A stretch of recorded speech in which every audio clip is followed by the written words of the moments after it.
Kita punya modal besar. Pak Jokowi itu adalah modal utama kita. Mas Kaisang itu adalah modal utama kita. Maka menjadi kewajiban kita adalah menjaga dua tokoh ini, menjaga image kedua tokoh ini, sehingga di hadapan masyarakat selalu tetap kelihatan baik. Sedang terjadi ketidakpercayaan antara masyarakat dengan tokoh-tokoh kita. Nah, tentunya saya berharap kader PSI dalam kondisi seperti ini bisa berkontribusi untuk menyelesaikan permasalahan, berkontribusi untuk bisa menyelesaikan permasalahan yang sedang dihadapi oleh bangsa ini. Kader PSI jangan menjadi bagian daripada permasalahan yang sedang dihadapi oleh bangsa hari ini.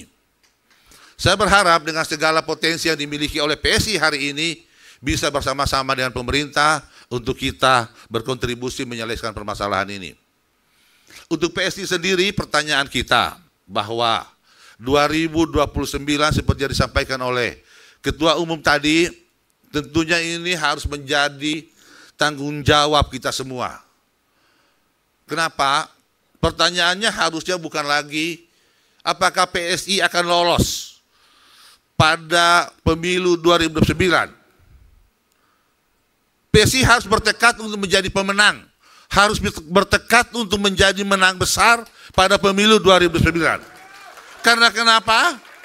Tentunya dengan pengalaman kekalahan dua pemilu haruslah menjadi modal buat kita untuk melakukan introspeksi diri, melakukan evaluasi apa permasalahan yang dihadapi oleh PSI dalam dua pemilu sehingga kemudian kita tidak lolos, sehingga kemudian kita kandas untuk masuk pada parliamentary threshold yang ini yang harus kemudian menjadi yang harus kita jawab. Kalau permasalahan ini kita mampu inventarisir, maka kemudian kepengurusan yang baru selesai dilantik hari ini harus mampu memberikan jawaban terhadap permasalahan yang dihadapi oleh PSI 10 tahun yang lalu. Tapi kemudian kalau kemudian PSI tidak mampu melakukan evaluasi dan mau mengkritik dirinya, maka harapan-harapan itu hanya akan menjadi pepesan kosong yang seperti apa yang disampaikan oleh Ketua Umum tadi. Tentunya keinginan untuk melakukan evaluasi kepengurusan itu menjadi kebutuhan organisasi. Ketika terjadi evaluasi kepengurusan, percayalah bahwa itu bukan karena suka dan tidak suka. Insya Allah kepengurusan ke depan kita akan letakkan, kita akan bentuk satu standar penilaian untuk siapa yang akan tetap bertahan di Dewan Pimpinan Pusat dan siapa yang harus keluar dari Dewan Pimpinan Pusat untuk kepentingan organisasi, bukan untuk tidak suka dan tidak suka. Ke depan tidak ada lagi pikiran-pikiran orang PSI lama maupun orang PSI baru. Tapi semua kita harus samakan cara pandang kita bahwa yang ada adalah PSI dengan cara berpikir baru untuk kepentingan bangsa dan negara. Ini yang harus kita tanamkan pada diri kita. Waktu 3 bulan saya pikir adalah waktu yang cukup.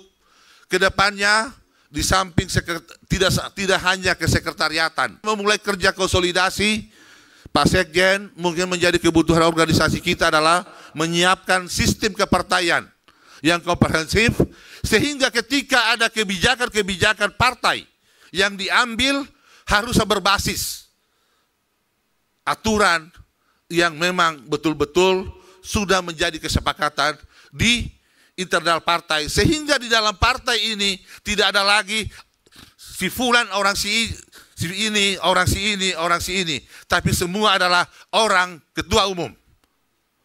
Dalam berorganisasi haruslah kita tanamkan pada diri kita kerelaan kita untuk dipimpin dan kerelaan kita untuk memimpin. Siapapun ketua umum, itu adalah kewajiban kita untuk taat kepada ketua umum. Tidak dipandang siapa yang lebih tinggi, siapa yang lebih pintar, tapi siapa ketua umum, disitulah patron kita. Tidak ada matahari kembar di partai ini menurut saya. Saya hadir di partai ini untuk mendampingi ketua umum, insya Allah untuk memimpin konsolidasi bersama-sama, saya juga tidak akan bisa menjadi apa-apa tanpa ada kita semua untuk bisa bekerja sama. Saya berharap sekali lagi kebutuhan organisasi ke depan, mari kita memulai melakukan konsolidasi. Kita jangan berbicara tentang pemenangan 2029, tapi mari kita membicarakan tentang kesiapan organisasi kita untuk bisa lolos pada verifikasi. Lolos verifikasi adalah melengkapi organisasi. Melengkapi organisasi bukan hanya kebutuhan untuk verifikasi, tapi syarat untuk menjadi pemenang 2029 adalah melengkapi struktur organisasi sendiri. Untuk itu kepada seluruh kader di daerah, saya berharap tentunya mewakili Ketua Umum menyampaikan pesan bahwa saya berharap semua kantor-kantor Dewan Pimpinan Daerah maupun kantor-kantor Dewan Pimpinan Wilayah Partai PSI seluruh Indonesia dibuka secara lebar, pintunya dibuka untuk menjadi pelayanan, tempat pelayanan masyarakat, di mana masyarakat Indonesia harus bisa mengakses seluruh kantor-kantor PSI di seluruh Indonesia. Di kantor-kantor PSI harus disiapkan fasilitas.